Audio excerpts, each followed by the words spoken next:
हमारे अइम्मा मसाजिद बुजुर्ग हजरात, उलमाए किराम, मेरे नौजवान साथियों, दोस्तों, ये जो आज की मीटिंग और दावत मुनाकिद की गई है, कल रात में हमारे कुछ साथियों ने मुझसे गुफ्तगू की, मुझसे बहुत सारी बातें पूछी। ख़ास तौर पर 2024 के असेंबली इंतखाबात, इस हल्के असेंबली के बारे में मुझसे पूछा। बहुत सारी बातें मैं उनसे कहना चाहता था, फिर मेरे जहन में आया एक अपने हमखियार, अपने चाहने वाले, अपने से मोहब्बत करने वाले, उनके साथ बैठकर गुफ्तगू की जाए। मेरे दो साथियों ने आगे बढ़कर आज की दावत का एहतमाम किया है। मैं उन दोनों साथियों का, हमीद भाई, अब्दुल रहीम भाई, उनका शुक्रगुजार हूँ। आप तमाम का भी शुक्रगुजार हूँ कि आप मेरी साथियों की दावत पर यहाँ पहुँचे हैं। यकीनन गुज़िश्ता कई सालों से आपकी सरपरस्ती में, आपकी मदद से मैं सियासत में काम कर रहा हूँ। 2014 के असेंबली इंतखाबात में कुछ हज़ार से अपनी शिकस्त हुई। 2019 का आपके सामने है। 2019 से हम मेहनत कर रहे थे और कर रहे हैं, मगर मेरे और पार्टी के जो मामलात थे, लोग मुझसे पूछ रहे हैं आपके टिकट का क्या हुआ। लोग मुझसे पूछ रहे हैं आपने फॉर्म क्यों नहीं भरा। तो मैं चाहता हूँ पब्लिक भी, ख़ास तौर पर उन साथियों को बताऊं जो मेरे लिए कांधे से कांधा लगाकर दिलो जान से काम कर रहे हैं। वक्त आने पर मीडिया और प्रेस को बताया जाएगा, मगर मैं जानता हूँ ये हजरात मेरी हमदर्दी में कम, उनके टीआरपी में ज़्यादा हैं। आने दीजिए, कोई छुपाने की बात नहीं है। शुक्रिया। आपका मामला मीडिया का मामला है, यकीनन हम आपके भी शुक्रगुजार हैं। देखिए, जब पार्लियामेंट के इंतखाबात हो रहे थे, ताज विवांता होटल में मोहतरम बैरिस्टर असदुद्दीन अवैसी साहब ने इम्तियाज जलील, इब्तिसाम, इन दोनों की मौजूदगी में मुझसे कहा था कि आपको हम मशरक़ी हल्के असेंबली का टिकट भी देंगे, चुनकर भी लाएंगे, खर्चा भी बर्दाश्त करेंगे और ये सीट गिफ्ट में देंगे। मैं बहुत मुतमईन हुआ। जब 9 सितंबर को वक्फ के एक्ट पर मीटिंग हुई, वो मीटिंग में मैं मौजूद था। वक्फ एक्ट की मीटिंग हज हाउस में हुई थी। उसके बाद एक प्रेस कॉन्फ्रेंस हुई। उन्होंने असेंबली के 5 उम्मीदवारों के नाम डिक्लेयर किए।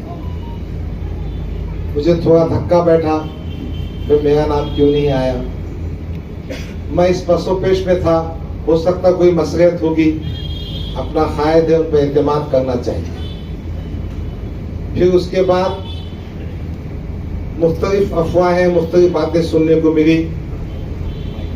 मैंने सोचा हम इतनी मेहनत कर रहे हैं, क्यों ना डायरेक्ट और राष्ट्र उनसे जाकर बात की जाए।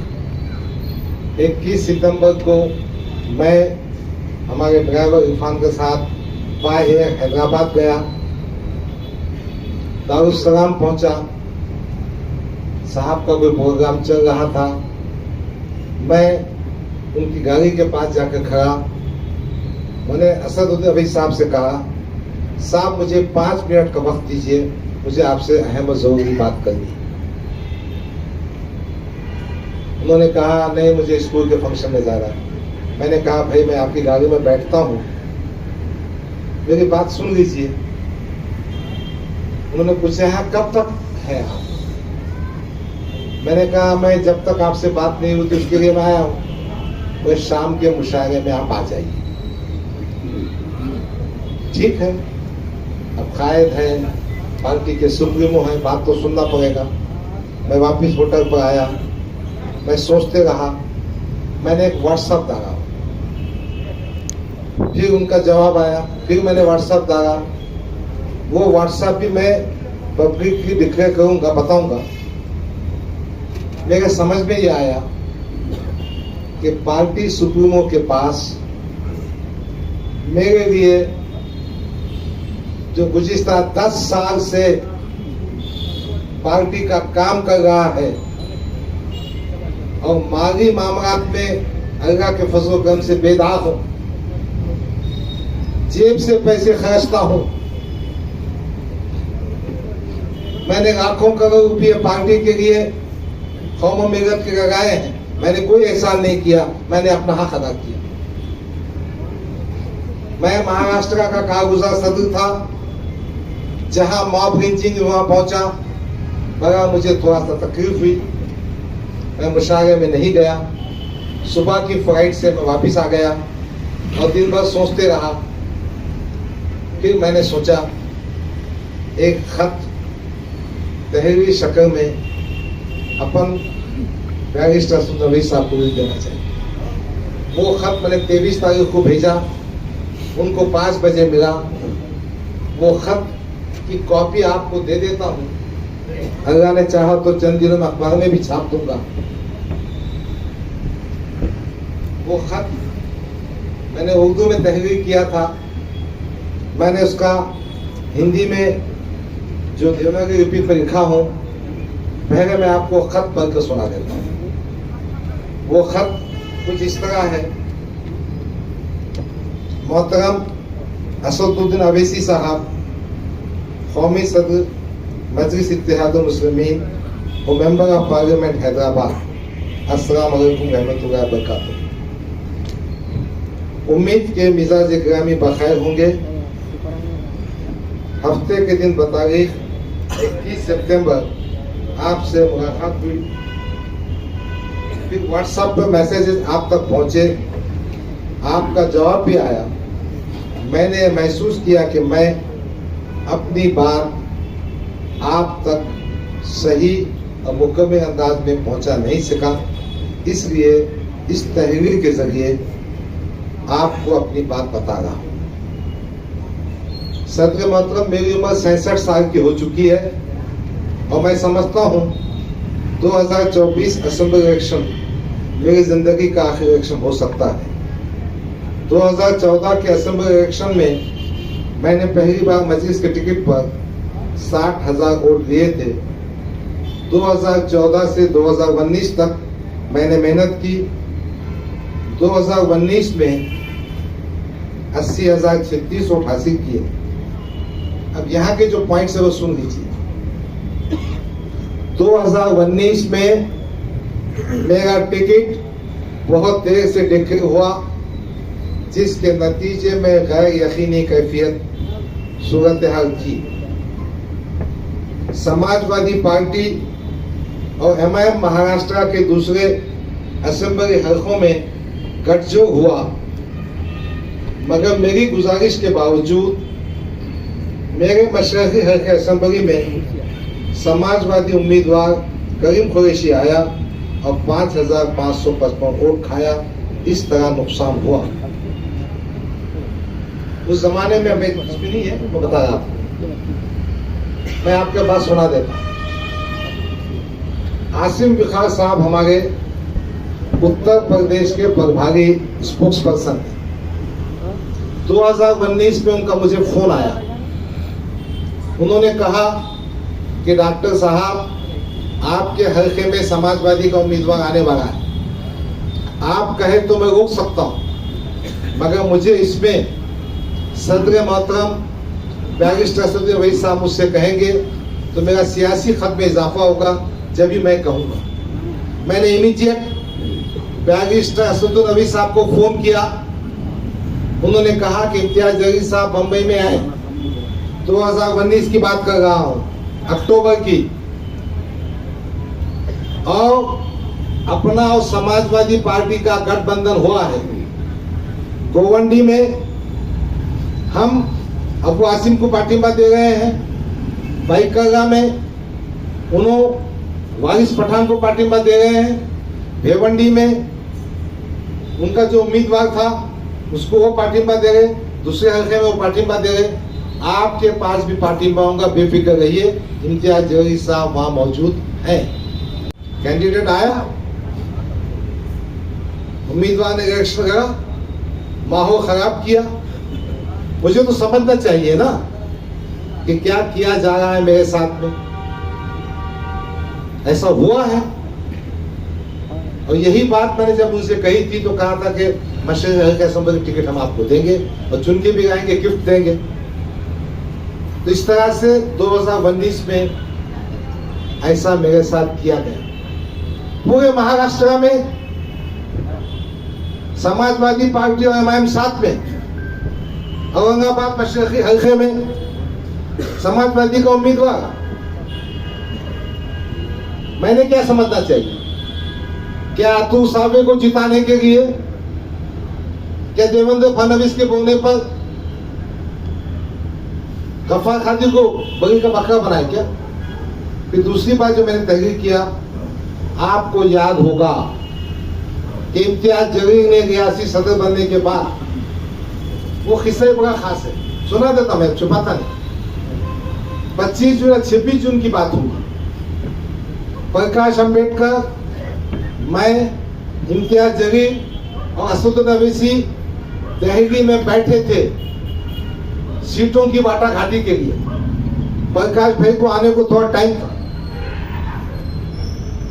तो मैंने हंसते हंसते कहा, साहब अब ये मेंबर ऑफ पार्लियामेंट बन चुका है, इसको अपन महाराष्ट्र सदर बनेंगे। मैंने हंसते से ये भी कहा, अपना आदमी वो बच्चे में पक्का है, देखा भाग भी करता है, खूबसूरत भी है, जो अपने को फायदा हो जाएगा पार्टी को। साहब ने ट्वीट करके बना दिया महाराष्ट्र का अध्यक्ष, और ये जनाब ने महाराष्ट्र का अध्यक्ष बनने के बाद इंतखाबात से 2 महीने पहले औरंगाबाद की जो बॉडी थी हमारी, वो बॉडी को डिसॉल्व कर दिया। मैंने इसमें नोट किया। तो बात चली थी 2019 के सिलसिले में। मैंने असद साहब को लिखा, आपको याद होगा कि इम्तियाज जलील ने रियासती सदर बनने के बाद ऐन इंतखाबात से पहले मशरक़ी हल्के असेंबली की बॉडी को पूरी तरह डिसॉल्व कर दिया था, और इस सिलसिले में पूना में मैंने आपसे गुजारिश की थी कि ऐन इंतखाबात के वक्त बरतरफ बॉडी को बहाल किया जाए, मगर हो ना सका। वंचित से माहदा टूट गया, जिसका मुझे फटका बैठा। दोस्तों और साथियों, अगर वंचित और एमआईएम का अलायंस जिंदा रहता तो 15 से 20 एमएलए चुन के आते थे, और सत्ता की कुंजी दोनों के पास रहती थी। अब वो भी बातें बताऊंगा इंशाल्लाह प्रेस में, क्यों टूटा, क्या से टूटा, कौन आगे जाता, कौन पीछे रहता, कौन आगे नहीं जाना, बताऊंगा मैं। बड़ा मजबूत बातें सुनाया मैं तुमको। जो खत मैंने असद साहब को भेजा, उसकी कॉपी आपके पास ही देने वाला हूँ। फिर दूसरा हमने लिखा कि 2024 मशरक़ी हल्के असेंबली के लिए हमने पूरी ताकत से काम किया। आपने मुझे महाराष्ट्र का कारगुजार सदर बनाया। मैंने पूरे महाराष्ट्र के इलाकों का दौरा किया, ख़ास तौर पर फसादात के मुतासरीन की अरबाब इक़्तिदार के सामने नुमाइंदगी की, इंसाफ दिलाने की कोशिश की, और लाखों रुपये की माली एयानत की। पुलिस कस्टडी में मरने वाले मुस्लिम नौजवानों के मामले को हाई कोर्ट्स में लेकर गया, इनकी माली मदद भी की, कोर्ट का खर्चा बर्दाश्त किया, और कई पुलिस वालों पर आईपीसी सेक्शन 302 के तहत केस दर्ज करवाए। महाराष्ट्र में जहाँ जहाँ मॉब लिंचिंग हुई, वहाँ मैं बजाते खुद पहुँचा, इन अफराद खानदान को दिलासा दिलाया, पुलिस में नुमाइंदगी की, पैसों से मदद की, कोविड के ज़माने में मेरे ज़ाती खर्चे से 5 लाख से ज़्यादा रकम के ग़िज़ाई पैकेट तकसीम किए। कई मरीजों को इलाज मांगे में मदद की। पार्टी को मजबूत करने के लिए मुख्तलिफ ताल्लुक़ों अज़ला का दौरा किया। एक मजबूत तंजीमी ढांचा तैयार करने की कोशिश की, जिसमें कुछ कामयाब हुआ। मैं समझता था ये लिखने की ज़रूरत नहीं, मगर फिर भी मैं चाहता तहरीरी तौर पे बात आ जाए, ताकि सबको मालूम हो कि कौन क्या कर रहा है, किसकी क्या अहमियत है और क्या अहमियत होना चाहिए। असद साहब के जो मैसेजेस मेरे पास आए थे, उस पर सब में बड़ा दुख ये था कि इम्तियाज जलील हार गए। किसी ना किसी तरह से वो ठिकरा हमारे सर पे फोड़ने की बात भी दिख रही थी। तो फिर मैंने समझा उठना चाहिए खत में। औरंगाबाद पार्लियामानी इंतखाबात में 2024 में इम्तियाज जलील को 6 हल्कों में सबसे ज़्यादा वोट मशरक़ी हल्का इस हल्के में मिले, जो 89,000 हैं। कहीं ना कहीं हमारा काम और नाम होगा। भाई सियासत में जब कुछ काम करते हैं ना, तो बताने पड़ता, बोलना पड़ता। इसलिए मैंने लिखा इनके हल्के असेंबली जहाँ से वो एमएलए चुन के आए थे, वहाँ 85,000 वोट मिले। अब उसके आगे जो मैं लिखा वो चुमटी भी है, हकीकत भी है, सच्चाई भी है। वोट और बढ़ सकते थे, मगर इसका जवाब इम्तियाज जलील, अहमद जलील, बिलाल जलील से पूछा जाए तो बेहतर होगा। पैसे खर्चने में हाथ रोकना, तमाम ओहदेदारों और कारकुनों को बंधा मजदूर समझना, ये इनकी सबसे बड़ी गलती रही। और दूसरी बात यह है कि पार्लियामेंट के हल्के में मुस्लिम वोटर्स की तादाद 22% है। यानी मुसलमान कितने टक्के हैं? अपन ने जो सोशल इंजीनियरिंग किए थे प्रकाश अम्बेडकर को आके, तो 13% बढ़ गए थे। तो 35 से 36% में चुन के आए थे 4,000 वोटर्स। अब हमने कुत्ता भी है सबके काम करने का, तुम युति तोड़ते जाएंगे। खैर, आदर्श का भरोसा काम नहीं आया। वंचित का तकरीबन 1.5 लाख वोट हम खो चुके थे। इसलिए बराए मेहरबानी आपसे गुजारिश है कि इम्तियाज की शिकस्त के आप सही तौर पर असेस करें। मैंने कायदे मोहतरम को लिखा 2024 में मशरक़ी हल्के असेंबली में मैंने तकरीबन 200 वोटर्स रजिस्ट्रेशन कैंप लिए। आज माशाअल्लाह वोटर लिस्ट में तादाद बहुत ज्यादा है। मैंने मशरक़ी हल्के असेंबली में समाज के मुख्तलिफ तबकात से बिलखुसूस नाराज ग्रुप से दिल जीतने का काम किया हूँ। साबिका नाराज कारपोरेटर्स का दिल जीतना भी कोई मुश्किल काम नहीं, इंशाल्लाह वो हो जाएगा। 2 इंतखाबात हारने के बाद 2024 के इंतखाबात में मैंने महसूस किया अवाम की बेपनाह हमदर्दी मेरे साथ है। मेरी टीम में मेरे चाहने वाले बहुत पेश हैं, बहुत तुंदई और जाफिशानी से काम कर रहे हैं। मेरा टिकट बिक्री ना होने की वजह से अवाम में सवालात उठ रहे हैं। मुझे औरंगाबाद मशरक़ी हल्के असेंबली से लड़ना है, किसी दूसरे हल्के से नहीं। आपसे गुजारिश है कि मुंदरजा बारह मुकारात की रोशनी में औरंगाबाद मशरक़ी हल्के का टिकट डिक्लेयर करें, ताकि मुझे काम करने में आसानी हो। अगर आप टिकट देना नहीं चाहते हैं तो बराए कम इतना एहसान तो कीजिए, मुझे बता दीजिए। यही बात करने के लिए मैंने 5 मिनट का वक्त मांगा। घंटों कई दिन अपनी मेहनत पैसे के साथ जिस लीडर की खिदमत में फिरता रहा, वो मुझे 5 मिनट का वक्त नहीं दे सका। डॉक्टर साहब तुम आगे बढ़ो, डॉक्टर साहब तुम आगे बढ़ो।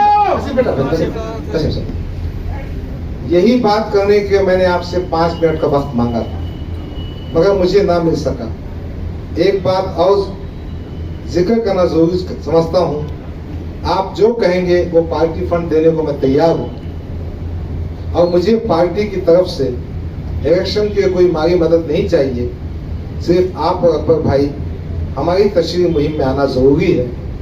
आपसे गुजारिश है कि मुझे 2024 मशरक़ी हल्के असेंबली औरंगाबाद का टिकट दिया जा रहा है नहीं, मुझे बताया जाए, मैं आपका शुक्रगुजार रहूँगा।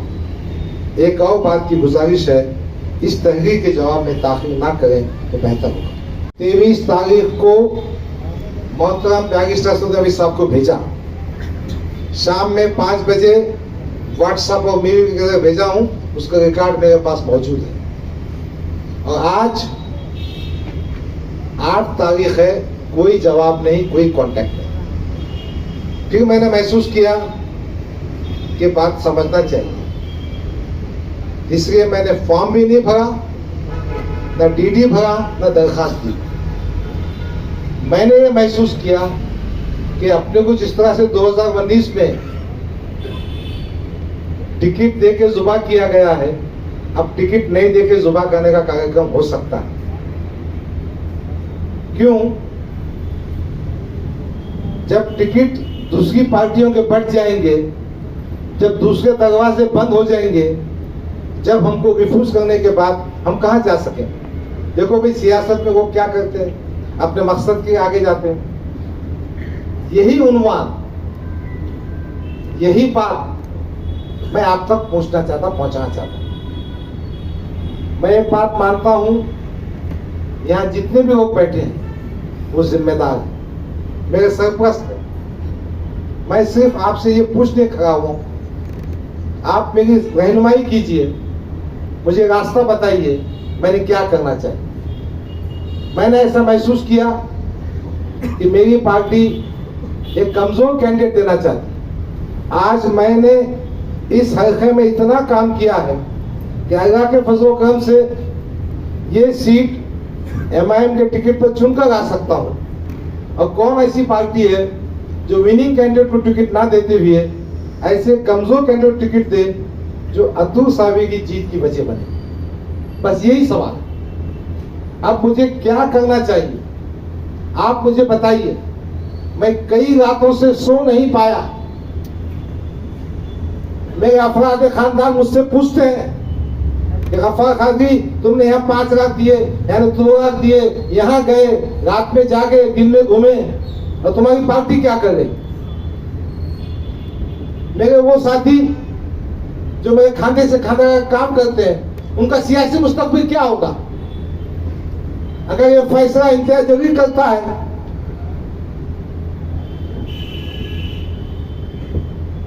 तो हमने क्या करना फिर? और असद साहब भी उनकी बात सुन के करते होंगे, तो कोई ठीक बात नहीं है।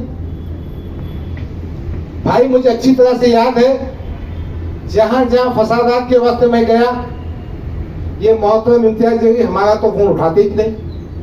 अब आप में से किसका उठाते मालूम नहीं, मगर मेरे साथी ने हंसते हुए किया, फडणवीस साहब का फोन उठाते हैं, 1 घंटे में उठाते रहते। अब सच्ची बात है कि झूठे मुझे मालूम नहीं, मगर मेरे कंस्टिट्यूंसी मैंने महसूस किया कि अतुल सावी की मदद करना चाहते, एक ऐसा कैंडिडेट देना चाहते हैं।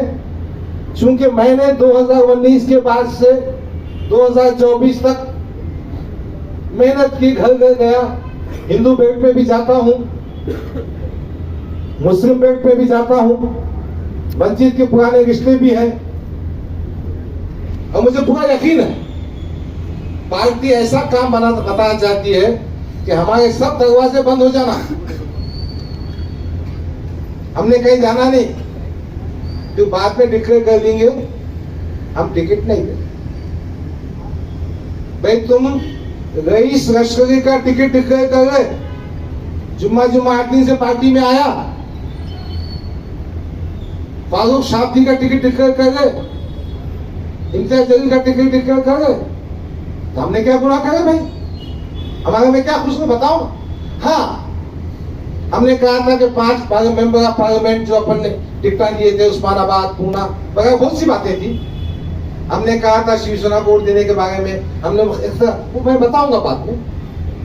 हमने सच्ची बात करने की कोशिश की, इसलिए मैं आपसे ये पूछने के यहाँ बैठा हूं अभी फैसला मत कीजिए, ठंडे दिमाग से कीजिए। मैं यहाँ बैठूंगा, मेरे घर आइए, बैठ के बात करेंगे। क्या मैंने पार्टी को छोड़ना चाहिए? क्या मैंने इलेक्शन लड़ना चाहिए? लड़ना तो किससे लड़ना चाहिए? कौन से दरवाजे को खटखटाना चाहिए? भाई कोई भी आदमी, अब हमारे रमजानी खान है, असलम पठान है, कई दिनों से काम कर रहे। अगर इनका सियासी मकसद वही हम जैसे कायदीन खत्म कर देंगे तो ये तो नाइंसाफी हो गई ना। बस यही बात कर, आप मेरे सरपरस्त हैं, आप मेरे दोस्त हैं, आप मेरे बुजुर्ग हैं, मुझे मशवरा दीजिए। मशवरा देने के बाद मेरा साथ दीजिए।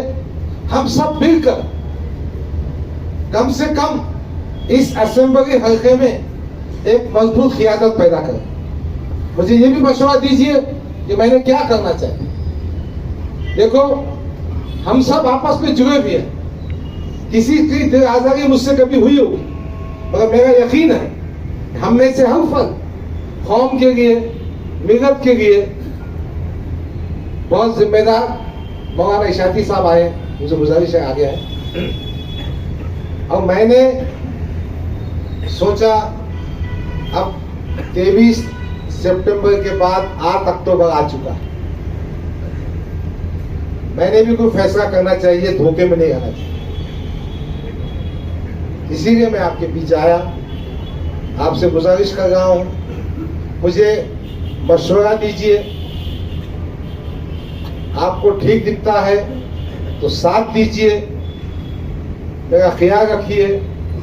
मैं किसी से उम्र में बड़ा है, किसी से छोटा है, किसी का मर्तबा दीनी तौर पे बहुत ज्यादा है। हमारी पार्टी की जो बातें सियासी तौर पे कहना है, मैं प्रेस कॉन्फ्रेंस करके कहूंगा।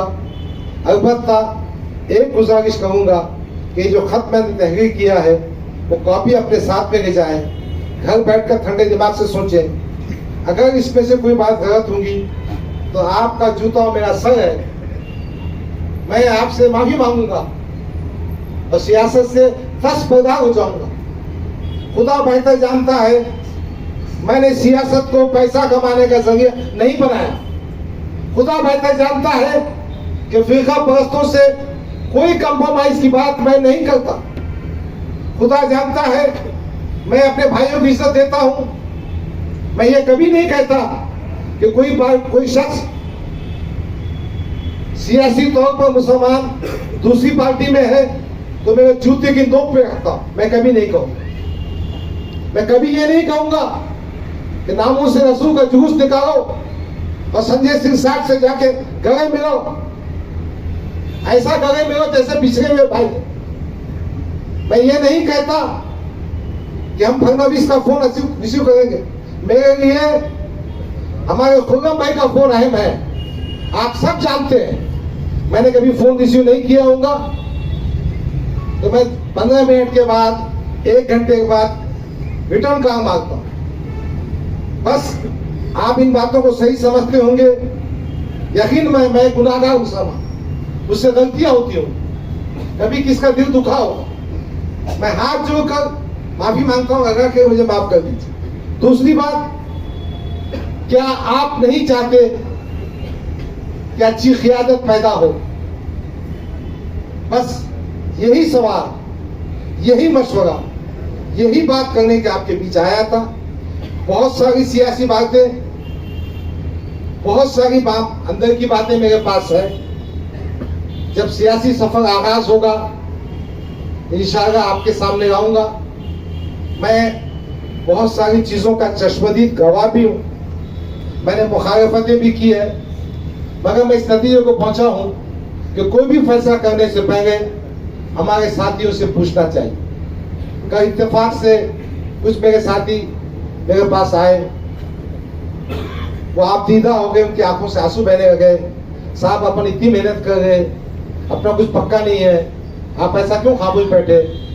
मैंने कहा बेटा अब मैं क्या करूं?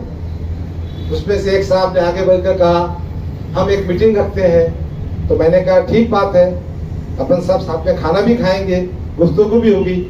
हमारे हमीद भाई, उनका मैं कुछ काम नहीं है, मेरे दोस्त मेरे साथी मगर मुझसे मोहब्बत करते। उन्होंने कहा डॉक्टर साहब मैं खाने का खर्चा मैं दूं। एक दूसरे दोस्त ने कहा मैं बिरयानी बनाऊंगा। इसी तरह से जज्बा कौम का आज आप सबको जमा भी है। मैं क्या कहूँ